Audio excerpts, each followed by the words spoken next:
Namaste, everyone. Welcome to the Pranic Healing podcast. Today, I'm very excited to have Richard Hammerschlag on the podcast.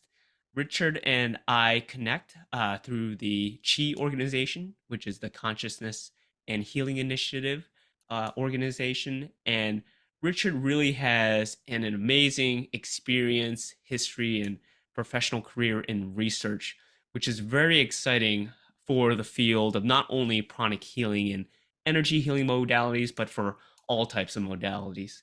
So please welcome Richard. Thanks, Jason. It's a pleasure to be here. And thank Well, you again for inviting me. yeah, well, thank you so much, Richard. I don't think I've ever been this excited for any podcast guest since the inception of the podcast. So I'm so happy that you had the time to join us. And for the audience, Richard, can you just give us a little brief introduction about yourself and your amazing history and career in research? Well, sure. I've at this stage in my life, when I'm semi-retired, I look back and I've actually retired twice, formally. But as you said, now in my retirement, I've been doing a lot of work with two fascinating organizations, one of which you mentioned is the Consciousness and Healing Initiative, which is focused mainly on the biofield. It's not a thing, as we'll get to, but biofield is like a perspective. It's like a way of looking at reality, and it's a great help for beginning to understand a lot of questions. So we'll get at what do we mean when we use the word biofield, and what are biofield therapies. But you asked me to give you a very brief thumbnail overview of my career path. So I started in straight ahead biomedical research, bench level research in neurobiology. And I was fortunate that that lasted 25 years or so. Again, by luck or serendipity, the year I moved to Portland to start a research department at the Oregon College of Oriental Medicine was the year when what was called NCAM then, the National Center for Complementary and Alternative Medicine, was first formed. And what they did to kickstart their center was to give out very large-scale grants to conventional medical centers and universities to do collaborative research with acupuncture, naturopathic, chiropractic, and schools to do collaborative research. So they gave 5 of these what are called center grants the first year in 1999 when they were awarded. And of the 5, 2 of them were in Portland, Oregon, because at that point, Portland was, I think now there's 1 or 2 other cities, but at that time, Portland was the only city in the United States that had freestanding colleges to train chiropractic chiropractors, naturopaths, and acupuncturists. So it was at the institutional level that the collaboration occurred, not as many of the other grants were at individual Local. alternative medicine practitioners. So it was very exciting to right away be involved with these. So in Portland, the Oregon Health and Sciences University, OHSU, and Kaiser, which had a very large research entity in Portland. These were the 2 grants centers that got these grants. And so we right away could start a research department at the Acupuncture College in doing this fairly high level NIH funded research. It was very exciting. Wow. That was a great recap, Richard.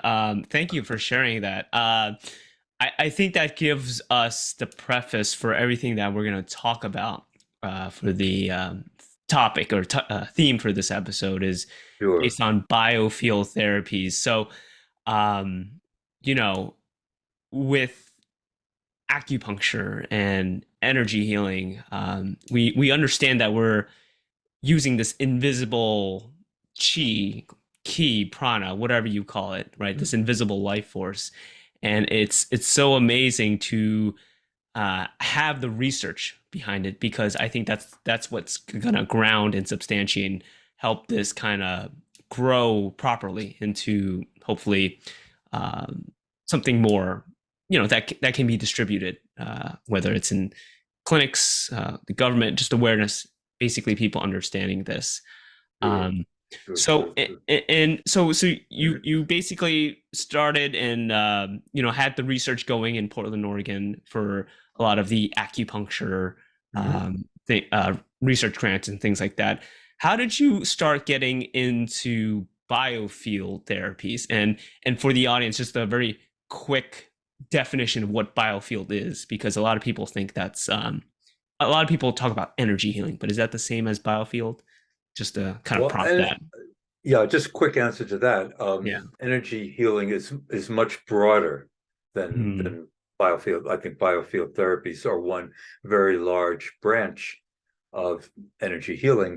But I would say, well, the bridge was in when I first started learning about acupuncture and Chinese medicine in general, two things really interested me. There were fascinated me, not just interested me. Um, there's something that gets talked a lot about in Asian martial arts, but also in acupuncture, and that's intention. So it's Uh, often translated as E, pronounced E, yes. but it's written as YI, transliterated. And it means that other part of what happens during acupuncture that's not simply doing puncturing of the skin with a needle, Mm, that the practitioner is extending their chi, if you like, hmm. um, but there's some intention that is part of the treatment. So Mm, that fascinated me, and excuse me, when I tried to read about it, it's described more in the martial arts literature than in the acupuncture, yeah. at least in the acupuncture literature in English.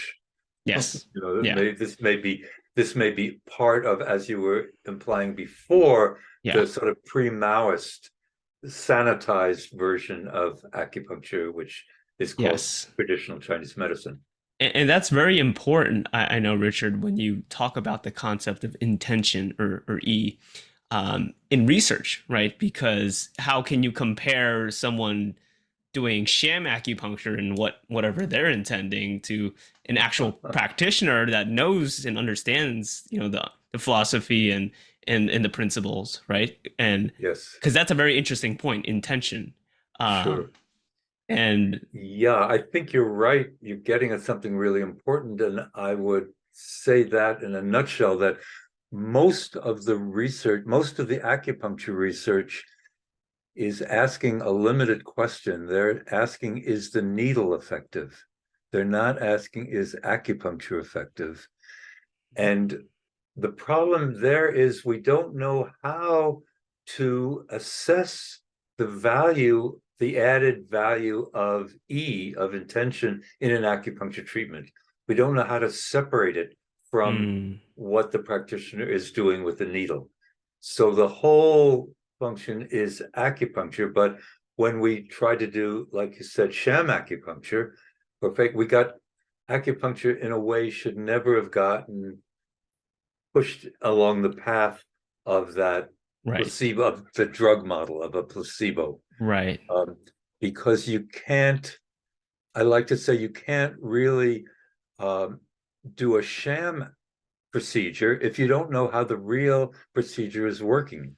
Mm, What I mean by that, when you have a drug, so you know how the drug is absorbed into the body. yes, You know if it stays as the initial drug or if it's metabolized to the active active substance. form. Hmm. You know how it gets carried to the receptor. You know what the receptor is. So you know all these things. So you can design a placebo that doesn't do any of these things. I mean, if the Mm, placebo is the pill, but it doesn't even get absorbed, then all it's doing is messing with the mind of the subject. And Yes. I don't want to in any way make light of the placebo, because there's been some fascinating research done to As we know. show Yeah. that placebo is a real physiological phenomenon. But that's getting Another us conversation for another day. a, Um, a slight sidetrack. yes. So to answer your question about what does biofield mean, I wouldn't even consider acupuncture per se as a biofield therapy, Mm. be, but there's another, talked about the E that fascinated me when I learned about the medicine. The other thing that fascinated me was qigong, but the qigong, like many biofield practices, can be done either with physical touch or in a non-touch manner. Mhm. And from what I've been reading, the little I know about pranic healing, and you could tell me much Yes. more than I know, I'm sure, that pranic healing, um, I consider a biofield therapy because it can be delivered in clinical practice without physical touch.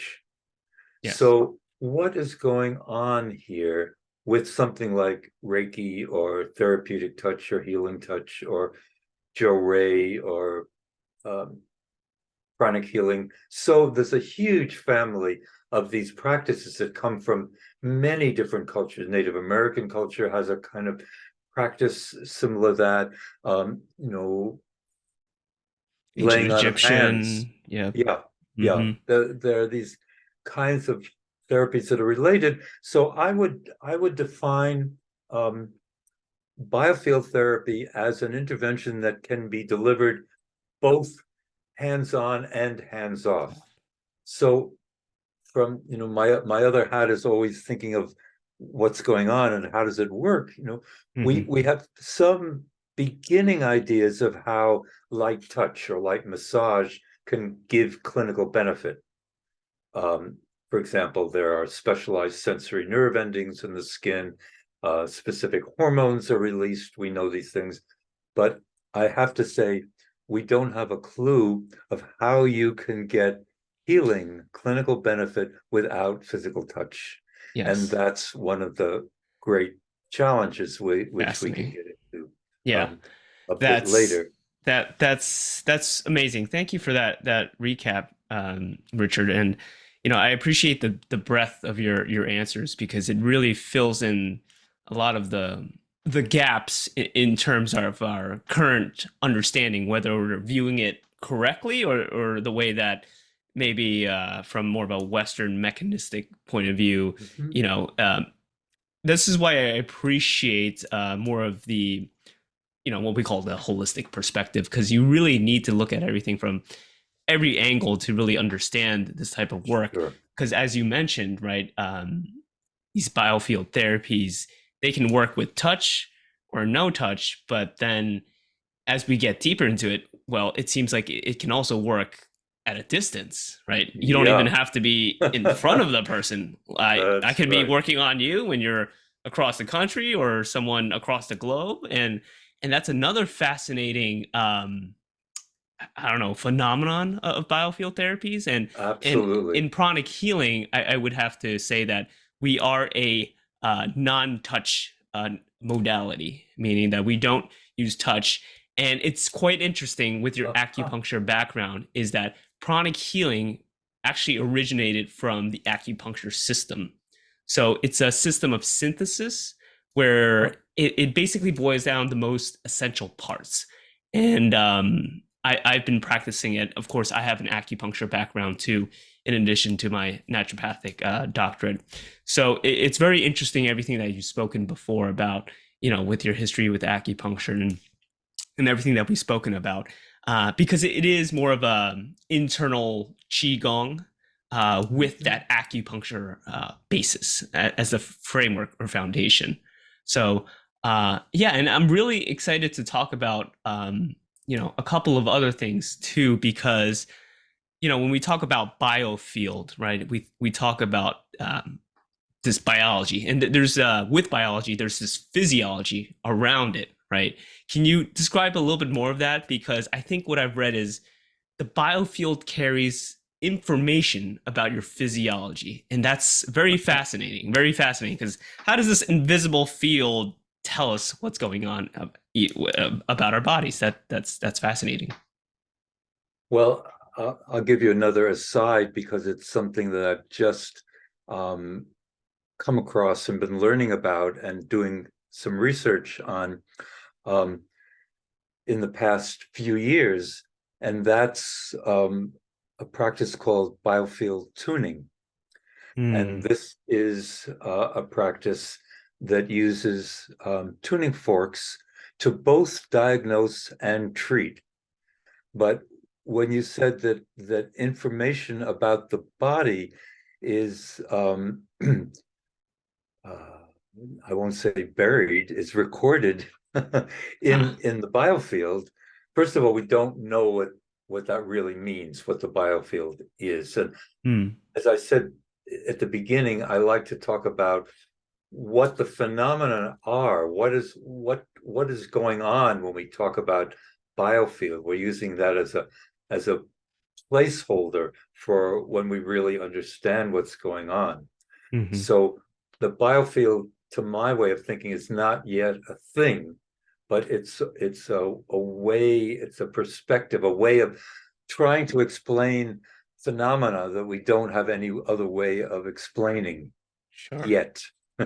Yet.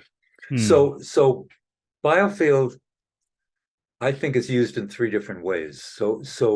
Um, I'll start with what you mentioned already, is what I call biofield physiology. So I'm a card, still look at myself as a card carrying biochemist, but there are quite a number of phenomena. We're learning more and more of what these are that are part of normal physiology, that are ongoing 24/7, that are not biochemical. And what what I like to call these, and I'll tell you a few of what they are, refer to them as little b biofields. So Hmm. together they comprise a whole area of physiology that's not strictly based in molecules. Um, so the things that we're most familiar with are um, an EEG recording. So it's a way of looking at the little squiggles from the composite activity of brain cells, or Hmm. an EKG with so much information um, heart about heart activity. So these are electromagnetic fields. Um, these are not these are not waves of biochemical mist that Right. we're recording here. This is electromagnetic fields, and we know, for example, that the magnetic field of the heart is so strong that we can already begin to get information about the heart several feet off the body. This is not Wow. being used clinically yet until this is um, uh, gets more accepted and more research is done, but more and more we're able to get almost as much information from very sensitive recording equipment several Hmm. feet off the body as we can with these surface electrodes that are now used to monitor EKG. So if you were sitting here next to me instead of at a studio across the country, um, we could talk about how our biofields, in that sense, if it's several feet away, so if you're within several feet of me, our biofields, quote unquote, are overlapping and interacting. So there's something real to that sense that people have of, get out of my space. There really Uh, is a kind of feeling there. But and that's I just have to interrupt because when you sure. say that, I think of the word aura, right? And I think a lot of people, to what you're saying about this field, is when what we describe as an aura is this, again, this Mhm. energetic field around your body. And when you get close to someone, that field kind of overlaps or interacts with each other. Yes, And that's yes, just another word that comes in my head when you right. say I that. think for you're certainly right, but from my perspective of having one foot in Western medicine Yes. and one foot in um, whatever we want to call it. For today, we're going to call it one foot in the biofield. Hmm. I think biofield is a potentially more acceptable term Term. to Western scientific audience, to Western trained physicians than aura. Mm, So there may be very sure. similar properties of the two. Yeah. It's certainly not generally accepted. There's certainly enough devices that claim to measure To the aura, measure. Yeah. and people are trying in all sorts of ways to Yeah. get to measure the biofield. But in fact, this is another one of my pet peeves. When we're measuring them, all we're getting is correlations, because Mm, what can I say? You can only measure what you can measure. yes. So if there's some other kind of energy, quote unquote, out there, that it's completely invisible to us because we Right. don't know how to measure it. Yeah. And so what we do measure could be secondary To to that. that, to that, what's really there, or um, we don't know. I Who mean, knows? Right. right, we don't Yeah. know. So I do know that it's very exciting that some studies are currently underway where they're bringing all the different devices that have been reported in the literature, in the Really? scientific literature, Wow. in single studies. They're trying to bring them all together and in one room, and under a It's situation like a where they're duking it out. Like, let's see well, what you got. that's right. That's Yeah. right. And can we get correlations between the different devices when one Fascinating. registers something is the other registering? So we can begin maybe to suss out what kind of phenomena these are and Yeah. what the energy is. So you're going to have to help me, because I always do this when I start talking and we go off No, on a no, tangent, and this then is great. we This is go off on great. a tangent to the tangent. I love Uh, it because this is exactly where we're headed towards, because I think what kind of prompted this was we were talking about the biofield in general and how um, we there's this interaction whether you were touching someone or when you're not touching someone, right? And yes, at a distance, is in several feet away in person or across the country, right, virtual. right. So and I think what you're mentioning with all these tools, these scientific tools that measures, this quote unquote different aspects of this Yeah. biofield, phenomena of this biofield, is that it basically helps us like a puzzle, piece together a bigger picture that we can understand. And one of the and this is transitioning to the next part that I wanted to talk about. One of the most prevailing topics in energy healing, pranic healing, is that there's this concept of oneness, right? And when you can tap into this oneness using intention, or E, that we talked about. And I think that you described it as this universal ground substance, or Mhm. something to that nature. Sure. Can you comment on that, and maybe is there an explanation to why this works, because we're all connected somehow? I would love to, Jason, but put a bookmark there just for a second, Okay, sure. because I remember where we got Oh, where okay. I hijacked myself. And so I'll just give you one more example of the Okay. biofield physiology. Yeah, Okay, and then we'll come back to the oneness. sure. So there are little pinpoints of light which are part of our normal physiology, that are given off by cells and tissues that are called biophotons. So a biophoton is simply a particle of light that's generated from a biological system. Hmm. Okay, and people used to think they're not real, they're not doing anything in the body. They're like a spark that flies off and just dissipates, and it's just an epiphenomenon, what we would say in scientific terms, but Very it's just cool. a side effect. But now people have done studies that look like if you take cells, isolated cells, and you put them in the traditional petri dishes, so you know you have the same cells from the same batch in two different petri dishes. Okay, same number of cells, and then you perturb somehow with a toxic substance or electrically, you perturb one set of cells and they respond. The other set of cells also respond, not quite as much, but they definitely also respond. And so there's no physical contact. They're each in a separate petri dish. Okay.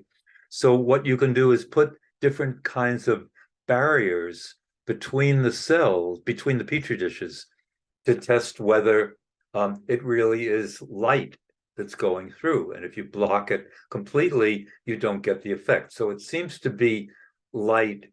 That's one of the leading Interesting. ideas. And Wow. you can see if it's ultraviolet light or visible light or infrared light by putting different sorts of barriers. Plain glass or quartz glass, they'll block different kinds of light from the wavelength. But Interesting. and there's some beginning evidence that nerve cells may also use biophotons to communicate. So anyway, all of the things, and there are other phenomena. There's sound. All of the biofield physiological phenomena I call Mm, little b little biofield. bit. Yes. Those are little b biofields. Okay. So then the term biofield is used, as we've been talking most of the time today, are biofield therapies. And biofield therapies, as you've helped me define them, are therapies that can be clinically effective without physical touch and where distance. And it's not just that distance doesn't matter, but as you know, that most kinds of even electromagnetic phenomena get weaker as the distance between you and the subject, in this case, Right. increases. Yeah. But this is not the case with biofield therapies. Mm. So again, there's some, people like to always use that phrase from Albert Einstein, spooky action at a At a distance. distance. Yeah. Yeah, that he wanted nothing to do with in the beginning of his career, and Hmm. towards the end of his life, he came around to reconsidering that, although we don't know what it is, that there's something there. Yeah. And the whole, I don't even want to get into the whole Yeah. quantum idea in I quantum was just gonna biology, say it's a whole but little but other basket of yeah, eggs. but that's a whole nother way of looking. If you're doing pranic healing, the old way of thinking about it would be that something is generated, some kind of energy is generated in your palms or wherever, Hmm. and it physically crosses the distance between you and your client, and then the client has a kind of receptor that can senses that you're sending this. So Yeah. A is generated and is sent over to B. That's See. the old way of looking at it. But Mm. if that, we don't know of any kind of energy that would be just as strong the further you are away from your client. That it doesn't seem to matter how far That's away. interesting. So that old model of A to B doesn't seem to apply Yeah. to try to Old explain it. anymore. So we need some other way, and this leads into the oneness story that you brought Yes. up. Um, that there's a sense that we both live in this. I mean, some people use the word consciousness as being the Mm. ground substance of the universe, and this is too awkward when you start to use words that have a whole lot of baggage and a whole lot of meaning, and you try to use them in a new way. I mean, even energy is a difficult term to use To because yeah. it has so many classical physics Yeah. concepts, and when we're applying it to things that we don't really know about.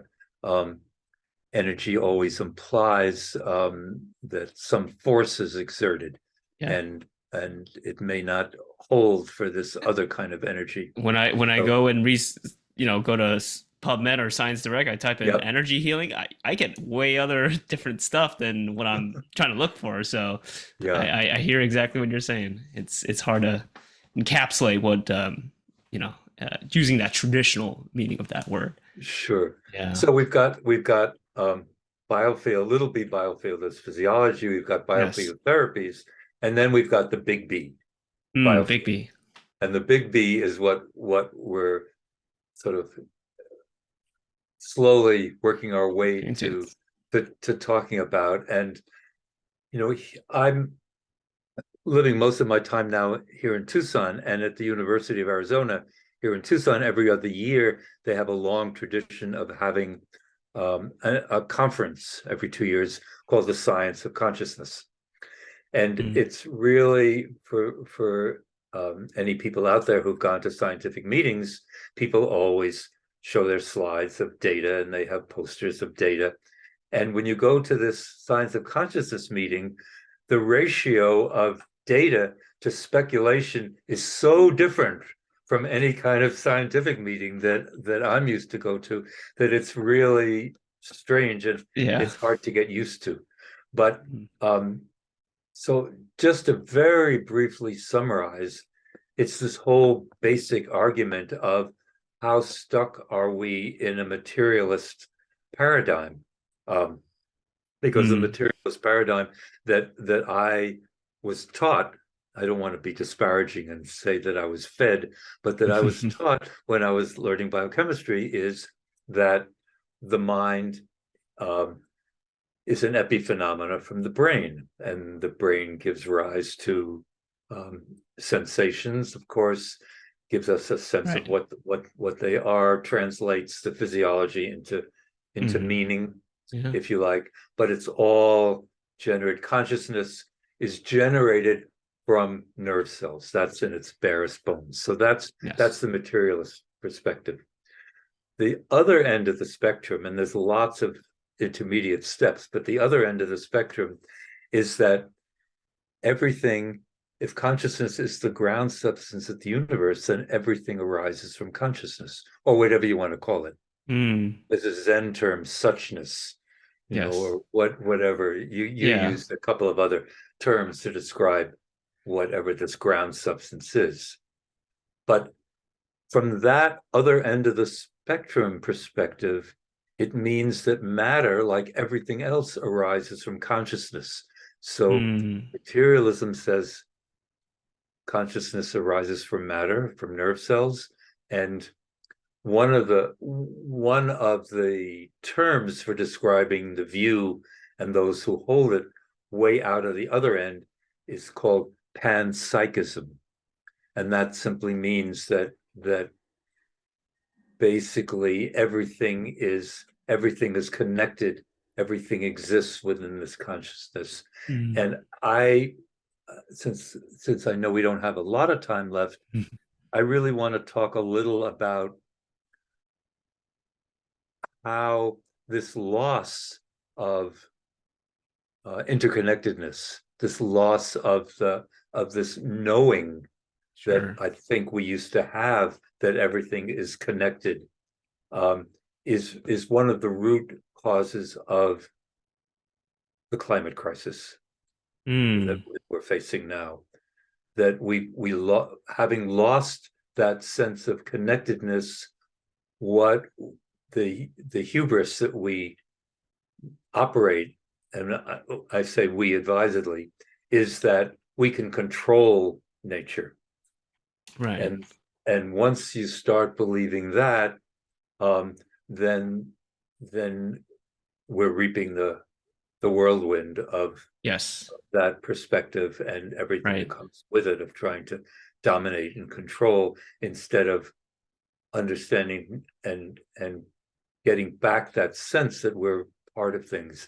I mean, if we really want to believe it, there's so much, um, so many good stories about how Aboriginal peoples or tribal peoples in the Amazon used to Hmm. be able to communicate with each other over huge distances Yeah. just by so now we use our little Telepathy.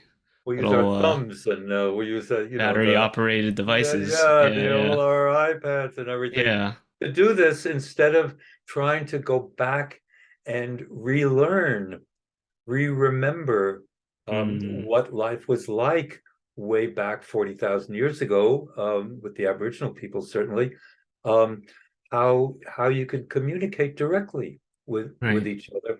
And we're learning now it's not communicating just with other people, it's communicating with animals, communicating with plants, learning how plants communicate with each other. It's Yes. it's just fascinating, Fascinating. this whole other way. And there's um, this academic word ontology, which really means what's your big picture for how things are. What's the paradigm? And Hmm.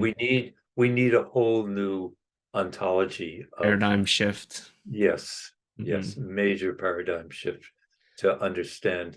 um, there's enough evidence there that we just have to I don't know how you shake shake up the movers and the shakers, the people who Right. think they're in control and are leading us Yeah. You down know, horrible paths to get and them just rewired. to, yeah, and just to comment on that, I think, in closing with everything that we're talking about, I with acupuncture, there's same thing. It views these universal laws that are out Yeah. there, right? Just how there's this universal law of gravity, whether you like it or not. It exists, but there seems to be these fundamental, almost invisible underlying universal laws that further drive our, you know, biology, our consciousness, our framework, whatever. But really, in speaking back into acupuncture, it's when we learn to follow and to be in harmony with these universal laws, that's when we can really um, generate progress, whether Yeah. it's in your health, in your body, right, or with the planet. So it goes, big B to little b. I'm sure, to even to the sub atomical level. Yeah. So Well, yeah. yeah, sure. That's good because as a biochemist, I would say that even molecules are really biofields. You know, what really gripes me is you open a textbook now, whether it's biochemistry or medical textbook, and you see largely molecules are still being drawn with as sticks and balls. And that's totally wrong. I mean, a molecule is a vibrating entity. I mean, Yes. everything is frequency and Vibration. vibration, and it's just wrong to keep teaching that way, to visualizing what molecules are. The drug industry, the pharmaceutical industry loves it because the more they can work with sticks and balls or the equivalent Mechanistic. in Yes. three-dimensional Yes. mechanistic space. Hmm. Yes. And that mechanism is a really good word, mechanical. All of that thinking comes from the Industrial Revolution in Mm. Europe.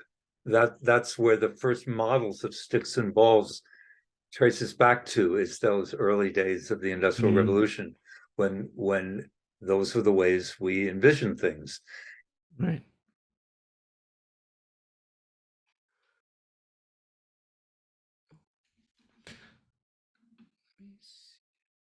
With one of the abbreviations I like to use for Biofield is BiFi, BIFI. So it's a Wi-Fi. kind of, Mm. we I grew up certainly with hi-fi as being the major way to listen to recorded music. And then we're all in the Wi-Fi generation right now. Right. So now Bi-Fi is going to Oh, be the interesting. next way of thinking about Yeah. everything. Wow. I hope So you've trademarked partial it. partial fun, but Yes, also partial seriousness. absolutely.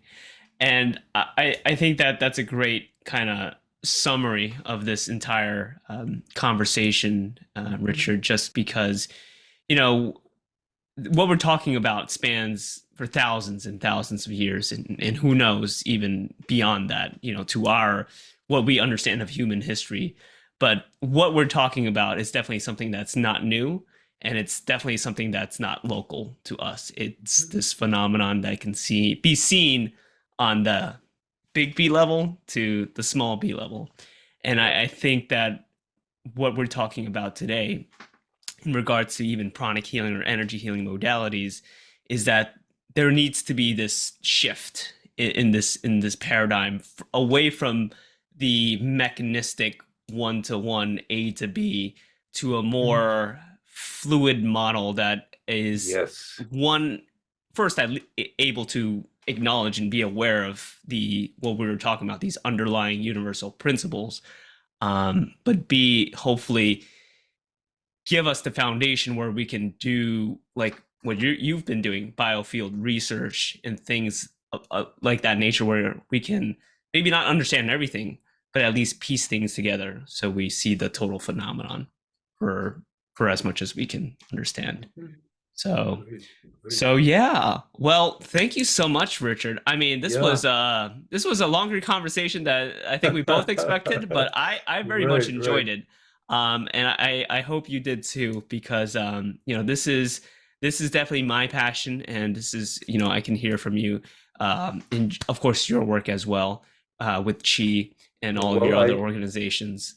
So yeah, I, I don't know who your audience is, but I hope many of them are pranic healing practitioners, because giving them a new perspective, for every pranic healer, we give a new yes. perspective to how many of their clients are they going to give that same new perspective to. So that's what's really exciting. Exactly. Right. And How about we end with what's the line from Star Wars, and we say, may the biofield be with you. I love that. I love that. May the biofield be with you, aka Bi-Fi. So, Right. so yeah, thank you, Richard. I mean, that was a very fitting ending statement, and we would love to have you on for a second episode, Richard, just because I would love to just dive a little bit deeper into the more specifics, because I know today we just had a more broad, Yes.